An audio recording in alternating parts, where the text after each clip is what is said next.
had never given a thought to how personalities, how culture, how leadership actually influences the success of how well a company or association, an organization does. But I have learned how to work with professionals and take their knowledge, assimilate it into a structure where we can make the best decisions for the entity that I'm working with or consulting with. I want to suggest to you that everybody is a leader. I don't care what position you're in, if you're sweeping the floors or if you're making sweeping decisions from the CEO suite, everybody is a leader in every organization.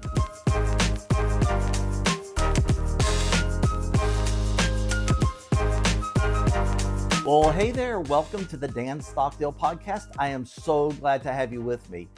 I don't care if one person watches this or 100 or 100,000. Well, actually I do. That would be really cool to have 1,000 people watching this. But what I really care about is having the opportunity to make a difference in one person's life in business in some form, fashion, some way that's going to make a difference for you in your career. I'll tell you a little bit about myself. I went to school in Northeast Ohio and attended Kent State University. And that's where I got my bachelor's degree in psychology. And when I was going through my psychology training, the one class that intrigued me the most was a class called organizational behavior. And it had been really interesting to me because I had never given a thought to how personalities, how culture, how leadership actually influences the success of how well a company or an association, an organization does. That had never even crossed my mind. Now, mind you, I grew up with my mother, who was a nurse, who's pictured actually right back here. My mother, who was a nurse, and she would work afternoon shift. So on those days when she was working and dad had to work late, I would go to work with dad. And that, after school, I'd be bopping around his office and I'd go rummaging through people's desks. I'm sure they wondered, why in the world is Wayne letting this kid in my office? But he was busy doing his thing. And so I'd go get their pens and pencils and, play with a calculator and, do all those things. And I found that really interesting. Fast forward to high school, and I happened to be the nerdy guy with the glasses. And I would be in the library reading Business Week. I would be in the library looking at the Wall Street Journal. Okay, that may explain why I didn't have many dates in high school. I don't know, but that was me. Everything about business, numbers, metrics, and culture began to really intrigue me a lot. So when I went to Kent State and started pursuing my bachelor's degree, I guess it just made sense that I would end up taking a lot of psych classes and in fact majoring in psychology, but then supplemented as many electives as I could through the business school so that I could learn those fundamentals of business and how accounting works, how does economics work, what is finance, what does that even mean, what's that domain of finance. So that was my bachelor's experience. Kent State University, graduated with a bachelor's degree. Got out of school, went straight to work. Somehow or another, I ended up working for the bankruptcy trustee out of Knoxville, Tennessee, and ended up turning around bankrupt businesses for them, doing workouts and that type of thing. I have no idea why at 25 years old they would hire me to do that, but they did. And for some reason, it worked out. I went into troubled businesses. I learned at a very young age, early in my career, how to go into troubled businesses and turn them around and make them successful. So that was an awful lot of fun for me. I did that for several years, went back to school, went to Austin Peay State University up in Clarksville, Tennessee, and got a master's degree in corporate communication. Thank you, Dr. Parcells. If you're watching this, you are the reason that I am where I am today. You, a phenomenal friend and professor, Dr. Frank Parcells, amazing guy. Just absolutely amazing. So encouraging to me when I didn't even think about going on to master's level classes, he encouraged me, and goodness, it's great to have mentors like that. I don't know if he even has any idea how many, probably hundreds of students he has inspired over the years. At any rate, did that, got a master's degree in corporate communication. In between those two things, went to Vanderbilt to work on an MBA and went through the Owen School of Management. The first year of that program was coursework, again, building on my bachelor's degree coursework in business. And then the second year was more team oriented and doing projects and teams. I didn't really feel like I needed the teamwork aspect. So I quit after I got that coursework out of the way and gained the technical knowledge that I thought I needed in probability, statistics, those types of things. So take that, go back to business, been working again, another 10 years. And all of a sudden I see this ad, a billboard along the interstate, was living in Florida at the time. And I saw where there is an executive PhD program at Florida Atlantic University. They were just starting this program out. I applied, and lo and behold, I got in. I don't know why. They should have never let me in, but they did. So completed almost all of the coursework for the PhD program. COVID hit. I, at the time, was working in the healthcare sector, and specifically in nursing homes and long-term care. Took a break from that PhD program, and at the current time when you're watching this, I am going to be going back later this fall, finishing up the coursework, and then deciding whether or not I want to do the dissertation. So as any of you that have done dissertations, you know that that's a very time-consuming process, can take, on the good side, a year, and other times 2 or 3, 4 or 5 years. Some people never finish their dissertation, so they're a PhD ABD, a PhD all but dissertation. So if you ever hear me use that terminology, that's what that's about. So so that's where I'm at right now. I'm, from an academic standpoint, that's what I'm bringing to the table. From a business standpoint, I have been fortunate enough to operate several businesses in several industries over a period of, goodness, I hate to say this because it really makes me sound old, but over a period of about 40 years. And you may be saying, you must have started when you're 2. You look so young. Please put that in the comments. Please put that in the comments. But no, I have been operating businesses since I was very, very young. When I was a kid, I started off, anything I could do to just be out there earning my own money.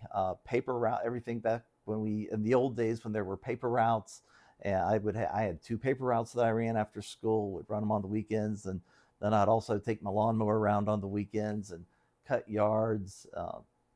Anything I could do to just be independent on my own and making my own money is what I wanted to do. So from a very, very young age, I've been, from the ground level up, literally ground level up, mowing yards, but have literally done anything and everything I could do to learn about business and just to be a student of how businesses operate. So where all have I operated?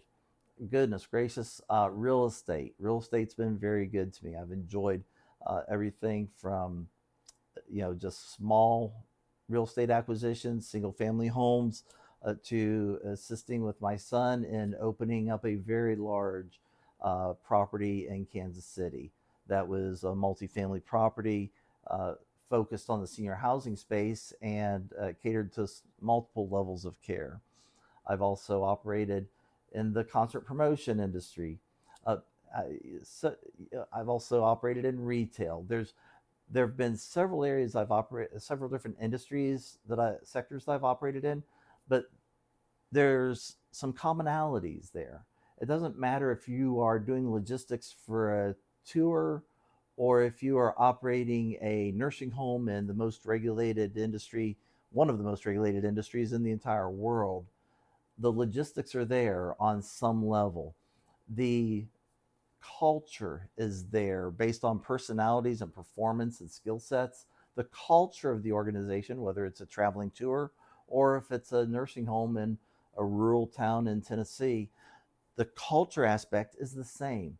It revolves around individuals, people, their personalities, and how you take those and don't just hire and fire willy nilly because you can, but how do you take diverse personalities, people with diverse backgrounds, and help them mold together to become one unified team with a singular purpose in mind. So that's a little bit about the work aspect and how that has tied together. So why now? Why this podcast? The intent of the podcast is to make a difference in your life personally and your performance as a leader. Now, as a leader, you don't have to have an official title of manager of this department or supervisor of that department. I want to suggest to you that everybody is a leader. I don't care what position you're in, if you're sweeping the floors or if you're making sweeping decisions from the CEO suite, everybody is a leader in every organization. I'm going to be sharing stories with you about great leaders that I've encountered, people like Joel Manby, others that have been just amazing leaders that I have watched. I've had the ability to serve under them. And in the case of Joel, not directly under him, way under him, but see his leadership in place. People, names that you might recommend where I've worked within their organizations, like Dolly Parton, working at Dollywood and through a subcontract organization of theirs. Many, many aspects that I think you might find intriguing here and there. So that's the plan, is to bring all of these things together, all these principles, and share them here. Hopefully there will be a lot of discussion in the comments. I want to hear from you. If there's a topic that you are struggling with, whether it would be how to deal with a worker that never shows up or shows up late every single day, how do you get behavioral change, or when is it time to start really implementing the disciplinary process and the coaching process on a formal level. So lots of different topics we'll be talking about. The future, I hope this becomes, and the word community gets thrown out a lot, but I hope this truly does become a community. It's a place where I can interact. We can interact with each other. We can learn from each other and make a difference in your life and in others' lives. I at no point want you to ever feel like I think I have all the answers. I don't. I will be the first one to admit that I don't. Now, when I got my bachelor's degree, I thought I knew everything. Then master's degree, I was like, okay, I know how to approach questions. At the PhD level, it was like, I know absolutely nothing. And it taught me how to start asking the right questions. You may hear the phrase that the person that asks the most questions is probably the leader in the group. It's very true. That's true for a reason. It's because at some point you realize you really don't know anything. You are so dependent upon others and their knowledge and skill sets that you really begin realizing you don't have near as much knowledge as you think you do. But you do learn how to take these professionals that are very authoritative in their area, have a tremendous understanding of their area of knowledge, like physicians. I have had many, many doctors working for me. Currently, I have over a dozen doctors that I work with on a very frequent basis.